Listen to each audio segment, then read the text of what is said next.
आप फ्रेम पूरी मत करो, कॉपीराइट नहीं है। Doctor Ravindra Kumar education vice chancellor Uttar Banga Krishi विश्वविद्यालय उत्तर बंग कृषि विश्वविद्यालय उत्तर बंग वेस्ट बंगाल ये हमारे ईस्टर्न रीजन में आता है ना।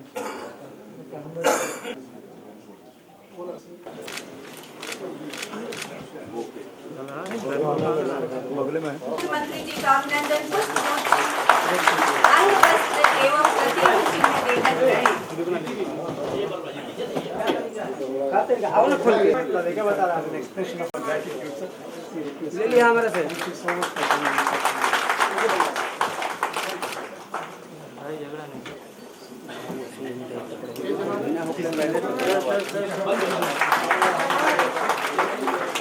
अब मैं डॉक्टर A.K. सिंह लोकप्रिय कृषि मंत्री श्री नरेंद्र सिंह जी का स्वागत पुष्प गुच्छ अंग वस्त्र एवं प्रतीक चिन्ह देकर करें। क्या बात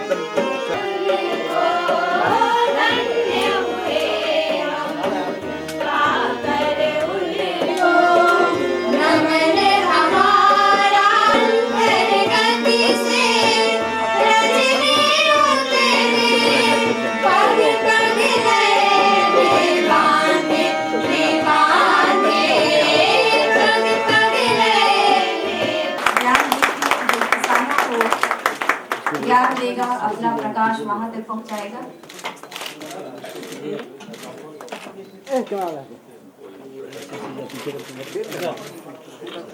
Chaudhary from for the RAU and the Bihar Agriculture University, Dr. Das from UBKV, my colleagues from the ICAR headquarters, Dr.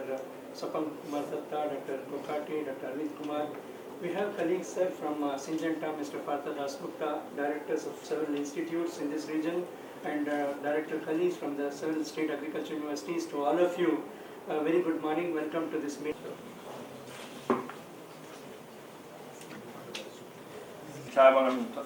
अनुसंधान विभाग भारत सरकार, डॉक्टर एस अयप्पन साहब, बिहार के कृषि उत्पादन आयुक्त श्री A.K. सिन्हा, बिहार की इस धरती पर महत्वपूर्ण विचार गोष्ठी में आए सभी अतिथियों का हार्दिक स्वागत कर गौरवान्वित होने का अवसर हासिल।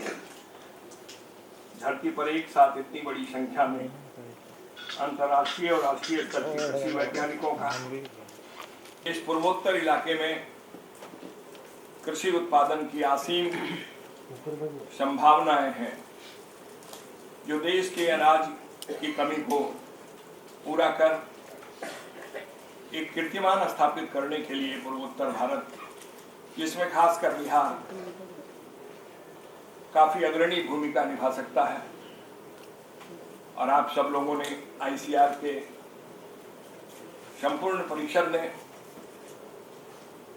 आपने इसके लिए सम्मेलन या गोष्ठी का आयोजन। दूसरी किताब है resource conservation technologies for food security and rural livelihood. Writers है A.R. Khan, SSC, R.C. Bharti, P.K. Srivastava, training manual. Writers है M.A. खान, K.M. सिंह, अभय कुमार। चौथी है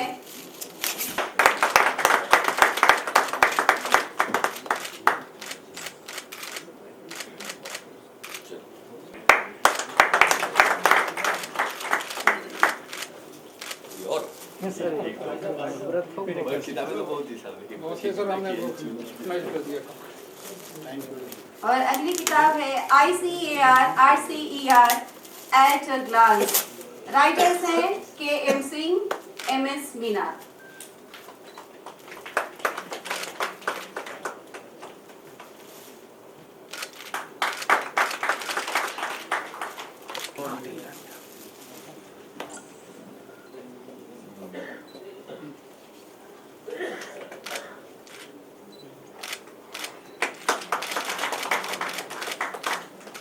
थानों के निदेशक और सभी अधिकारीगण, प्रिंट और इलेक्ट्रॉनिक मीडिया के सभी प्रतिनिधिगण, मैं ICAR के डीजी डॉक्टर एस अय्यप्पन साहब को धन्यवाद देना चाहूँगा कि उनकी पहल पर पटना में आईसीआर रीजनल कॉम्प्लेक्स में इस प्रकार के 2 दिवसीय कार्यक्रम का आयोजन हुआ। इसमें आप सब लोग बैठेंगे, आगे किस प्रकार से देश में कृषि उत्पादकता को बढ़ाया जा सके और पूर्वी क्षेत्र से जो आज पूरे देश की अपेक्षाएं हैं कृषि के क्षेत्र में, उसको कैसे पूरा किया जा सकता है, हम कौन सी तकनीक को अपना सकेंगे ताकि जो कहा जा रहा है कि सेकेंड ग्रीन रिवॉल्यूशन जो आने वाला है, और जैसा डॉक्टर अय्यप्पन साहब ने कहा कि वो इसी इलाके में आएगा, तो क्या करना है उसकी तैयारी के लिए आप यहाँ ब्रेन स्टॉर्मिंग सेशन करेंगे 2 दिन। मुझे बहुत खुशी है जब इसके बारे में मुझे आमंत्रण पत्र मिला तो वाकई मुझको बहुत खुशी हुई। दोबारा चुनाव के बाद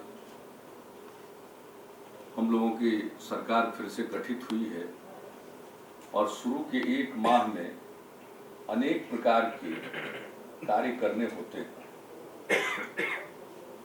तो उसकी परवाह किए बगैर, क्योंकि कई प्रकार के काम है, लेकिन मुझको लगा कि ये बहुत ही उपयोगी काम।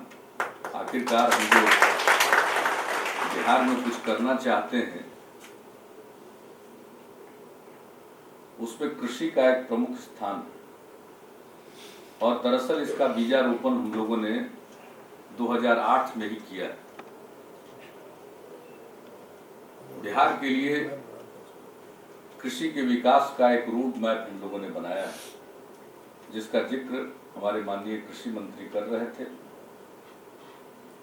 और इस रोड मैप को तैयार करने में डॉक्टर मंगला राय के नेतृत्व में, तत्कालीन डीजी आईसीआर के नेतृत्व में आईसीआर का भरपूर सहयोग मिला था, जिसमें आईसीआर का रीजनल कॉम्प्लेक्स और आईसीआर से जुड़ी हुई जितनी संस्थाएं, उनका भी योगदान था। अनेक कृषि वैज्ञानिक उसमें भागीदार बने थे और अंततोगत्वा हम लोगों ने फरवरी 2008 में एक किसान पंचायत का आयोजन किया था, और वो कार्यक्रम 10 घंटे तक चला था और लगातार हम बैठे थे उसमें, और तत्कालीन डीजी आईसीआर समेत हमारे आईसीआर के अनेक सुविख्यात कृषि वैज्ञानिक उसमें शामिल हुए थे।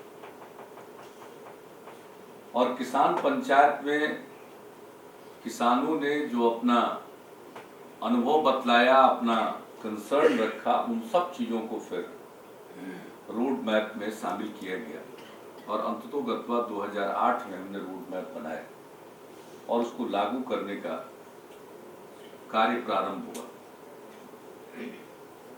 बीज पर काफी काम हो रहा हमारे यहाँ, और दरअसल जब बिहार में उन्नत किस्म के बीज पर जोर दिया गया और किसानों को उपलब्ध कराया गया कि वो बीज पैदा करें और अपने गांव के अन्य किसानों को वो दें, तो इसका अच्छा असर पड़ा है। और मुझे खुशी है कि जब ये काम चल रहा था और इसके कुछ ठीक परिणाम आ रहे थे शुरुआती दौर में ही, तभी आईसीआर ने इसकी तारीफ की, और आईसीआर ने यहाँ तक कहा कि बिहार में जो काम हो रहा है बीज के क्षेत्र में, इसको पूरे देश में लागू किया जाना चाहिए। फिर हम लोगों ने एक डीजल सब्सिडी की योजना शुरू की। हमारे यहाँ बिजली की बहुत कमी है, तो डीजल से ही लोग पंपिंग सेट चलाते हैं। अब डीजल महंगा होता चला जा रहा है, अखबार में देखा और महंगा होने वाला है, तो उस पर सब्सिडी की योजना हम लोगों ने शुरू की। तो अब इस प्रकार से यहाँ तो हमने पहल की, लेकिन सूखा के मद्देनजर पिछली बार भी केंद्र सरकार सूखा पीड़ित इलाकों के लिए उन्होंने, सूखाग्रस्त इलाकों के लिए उन्होंने लागू भी किया। तो इसके और विस्तार की, विकास की जरूरत है। कुछ इनिशिएटिव हम लोगों ने लिया है और उसका क्षेत्र व्यापक है और हर क्षेत्र में हमें उत्पादन और उत्पादकता बढ़ाने पर जोर देना पड़ेगा और उसके साथ साथ गुणवत्ता पर भी जोर देना पड़ेगा। अब पहली हरित क्रांति थी, देश में अनाज की कमी थी, बाकी चीजों पर ध्यान देने का वक्त नहीं था। किसी तरह से उत्पादन बढ़ाओ, क्वांटिटी पर जोर। उस समय क्वालिटी की बात सामने नहीं थी, उस क्वांटिटी पर जोर था। उसी का परिणाम आज पंजाब या हरियाणा को झेलना पड़ रहा है। लेकिन उस समय तो वक्त की जरूरत रही होगी कि PL 480 के अंतर्गत गेहूं प्राप्त करना पड़ता था, देश के सम्मान का भी प्रश्न था। तो खैर उस समय जो कुछ भी किया गया। अब हमारे सामने अनुभव, जब हम दूसरे ग्रीन रेवोल्यूशन की बात करें तो क्वांटिटी के साथ हम क्वालिटी पर भी जोर दें और अब दुनिया में क्वालिटी पर जोर चल रहा है। ऑर्गेनिक प्रोडक्ट और कई तरह की बातें हो रही, तो इसको प्रचारित करना पड़ेगा। यूं तो हर कोई चाहेगा कि ज्यादा उत्पादन हो जाए, तुरंत ज्यादा उत्पादन मिले, और चाहे वो जिस प्रकार से भी ज्यादा उत्पादन मिले तो स्वाभाविक तौर पर मनुष्य आकर्षित होता है। तो आप जब टेक्नोलॉजी की बात कर रहे हैं तो मुझको ऐसा नहीं लगता है कि हम अगर केमिकल्स का इस्तेमाल करें, चाहे फर्टिलाइजर में या पेस्टिसाइड्स में, तो सिर्फ केमिकल का इस्तेमाल करके ही हम अपना उत्पादन बढ़ा सकते हैं, उत्पादकता बढ़ा सकते हैं। बगैर उनके भी बहुत कुछ किया जा सकता है और ICAR ने बहुत इस क्षेत्र में काम किया है, ये मुझको मालूम। तो जब सेकेंड ग्रीन रेवोल्यूशन की बात करें तो एक इस पर भी जोर दें, क्वालिटी पर भी जोर दें। और दूसरी जो हमारे सामने प्रमुख चुनौती है वो है जलवायु परिवर्तन की, क्लाइमेट चेंज का। अब आप जहां बाढ़ नहीं आती थी, हरियाणा में बाढ़ आ रही, राजस्थान में बाढ़ आ रही, बिहार में यदा कदा सूखा पड़ता था। बिहार का एक इलाका है जो रेन शैडो एरिया में पड़ता, वहां ड्राउट की संभावना बनी रहती थी, जहां हमारे माननीय कृषि मंत्री जी का जिला भी पड़ता है, उसका एक हिस्सा था, कुछ नवादा का हिस्सा, यानी जो हमारा अब बिहार से अलग होकर झारखंड बन गया, तो उससे सटा हुआ जो इलाका है, बाकी के इलाके में यदा कदा सूखे की स्थिति पैदा होती थी। लेकिन आप देख रहे हैं जो लागू की 2006 में जो सूखा की स्थिति हम देख रहे हैं, और दरअसल मैं खुद भी, हमारा गया जिला है, वहां बैठ करके हमने पीने के पानी का जो संकट आ रहा है या जानवरों के लिए जो कठिनाई उत्पन्न होगी, जो पहली समस्या थी, उसके लिए हम खुद वहां जाकर अधिकारियों के साथ बैठे थे। यानी सूखे की स्थिति थी और उसी में हमने डीजल सब्सिडी योजना शुरू की। लेकिन संजोग ऐसा है कि 15 अगस्त को हमने डीजल सब्सिडी योजना का ऐलान किया और 16 या 17 अगस्त को जमकर बारिश हुई। तो लोगों ने कहा ये बड़ा अच्छी योजना है भाई, डीजल सब्सिडी योजना का ऐलान हुआ, उधर वर्षा हो गई, उसके इस्तेमाल की जरूरत कम पड़ी। लेकिन हमने देखा कि 2006 में भी अगस्त के में 15 अगस्त के बाद वर्षा हुई, यानी जून के शुरू में वर्षा हुई थी, जुलाई में एक बार 5-7 जुलाई को वर्षा हुई थी, उसके बाद नदारत, और एक ही बार 17 अगस्त से वर्षा होनी शुरू। तो ये तो बिहार का मौसम का पुराना इतिहास ये नहीं कहता है कि बिहार में इस प्रकार से वर्षा हो। हमारे यहाँ तो लगभग 1400-1500 मिलीमीटर वर्षा होती है और वर्षा होने का जो समय है उसमें परिवर्तन हुआ। 2007 में तो खैर उस तरह की परिस्थिति नहीं आई, बल्कि कुछ इलाके में बाढ़ आ गई। 2008 में ठीक ठाक चल रहा था तो कोसी का प्रलय आ गया, खैर उसका मौसम से कोई लेना देना नहीं। लेकिन 2009 में स्थिति ऐसी उत्पन्न हुई कि हम लोगों को 26 जिलों को सुखाड़ग्रस्त घोषित करना और लगातार दूसरी बार इस साल 2010 में हालात ये हुए कि पहले तो 28 जिलों को और बाद में सारे हमारे 38 जिले सबको सूखाग्रस्त घोषित करना पड़ा। और फिर बाद में वर्षा हुई और उसी तरह से छिटपुट वर्षा। पिछली बार खरीफ पर असर पड़ा लेकिन रबी ठीक हुई। तो हम देख रहे हैं कि हम पूरे देश को भी देख रहे हैं, जहां वर्षा नहीं वहां वर्षा का होना। अब बताइए इस समय तक आज तारीख कितना, आज तारीख है 11 दिसंबर का, और पटना में अभी तक ठंड नहीं हुई और लोग कह रहे हैं दिल्ली में कांप रहे हैं। दिल्ली में ठंड पड़ती है लेकिन ऐसा नहीं है कि पटना में ठंड नहीं पड़ती, अब तक ठंड पड़ना चाहिए थी। और आप यहां सभागार में एसी चला रहे, मजबूरी है। तो ये मौसम का परिवर्तन हो रहा है। इस बार गर्मी, भीषण गर्मी थी। गर्मी भी कोई मामूली नहीं, 43 डिग्री 44 डिग्री तक तापमान गया। हालांकि हम उसी तापमान में लोगों के बीच घूम रहे थे, हो सकता है उसका भी कुछ फायदा हो। लेकिन जलवायु परिवर्तन हमारे यहाँ एक गंभीर समस्या के रूप में सामने। अब हो सकता है इसके बाद सूखा का चक्र इधर से हट के कहीं और जाए और हमारे यहाँ पानी ही पानी हो जाए। ये कोई नहीं जानता, इस प्रकार का परिवर्तन आ रहा है। इसलिए दोनों परिस्थितियों के लिए जो सबसे बड़ी समस्या है वो जलवायु परिवर्तन की समस्या है। इस चुनौती का मुकाबला हम किस प्रकार से करें। जब 2 दिन के ब्रेनस्टॉर्मिंग सेशन में आप हैं तो क्वालिटी के अलावे मेरी समझ से क्लाइमेट चेंज के माहौल पर ध्यान दें। दुनिया भर में जो क्लाइमेट चेंज हो रहा है उसको आप सब जानते हैं, देश के अंदर हो रहा है उसको भी जान रहे हैं, और बिहार में जो हो रहा है हम उसको हर साल झेल रहे हैं। हमारा अच्छा कैसा खासा बजट का पैसा जा रहा है इन दिनों राहत के काम हर साल। और पहले राहत की बात होती थी, राहत वितरित नहीं हो पाती। अब हम राहत की बात कम करते हैं, राहत पहुंचा लोगों को जरूर देते हैं। तो अच्छा खासा पैसा हमारा हर साल उस पर खर्च हो रहा है।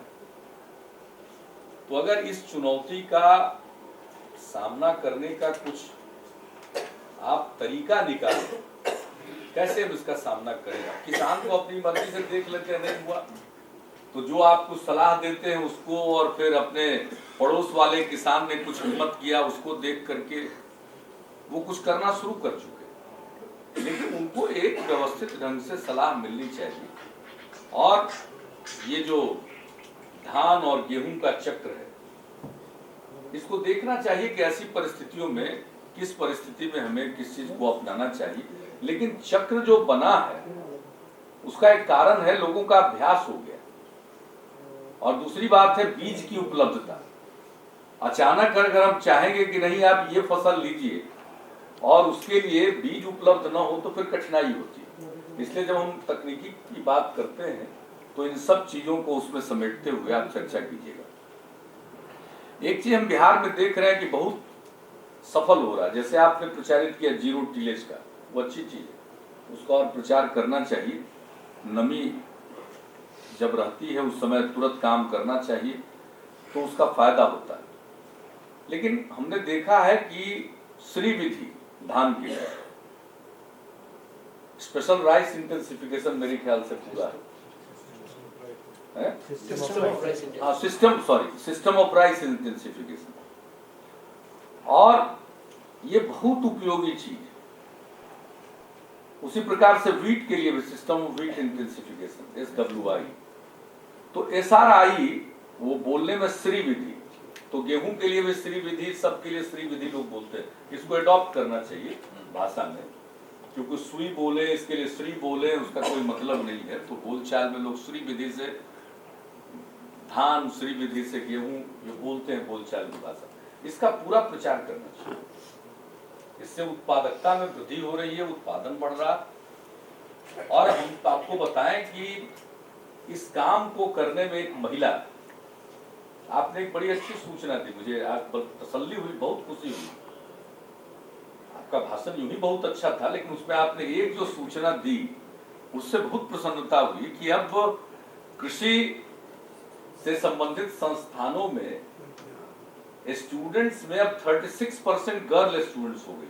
और कुछ जगहों पर आपने बताया कि 50% से भी ज्यादा हो गई, ये तो बहुत अच्छी बात है। और दूसरा कहा कि कट ऑफ मार्क्स जो 60% था वो बढ़कर 85% हो गया। अब ये इस बात को बतलाता है कि कृषि के प्रति फिर से एक आकर्षण पैदा हो रहा। और मैंने भी देखा था जब किसान पंचायत हम लोगों ने कृषि रोड मैप पर बुलाया था, तो बहुत पढ़े लिखे और यंग लोग, कंपैरेटिवली यंगर लोग आए थे उस पंचायत, और लोगों ने अपनी बात रखी थी। और एक लगा था कि ये शुभ संकेत है कि खेती की ओर फिर इस प्रकार के लोग आकर्षित हो रहे हैं। और अभी हाल में आपको मैं बता दूं कि हमने एक क्षेत्र से उम्मीदवार खोजना शुरू किया। जो हमारे वहां से एमएलए महोदय थे, वो किसी दूसरी जगह जाना चाहते थे। दूसरी जगह भी हमने पता किया, हमको लगा वहां ये आसानी से जीत जाए। तो समस्या थी कि वहां से किसको खड़ा करें। टिकट मांगने वाले तो बहुत होते हैं, लेकिन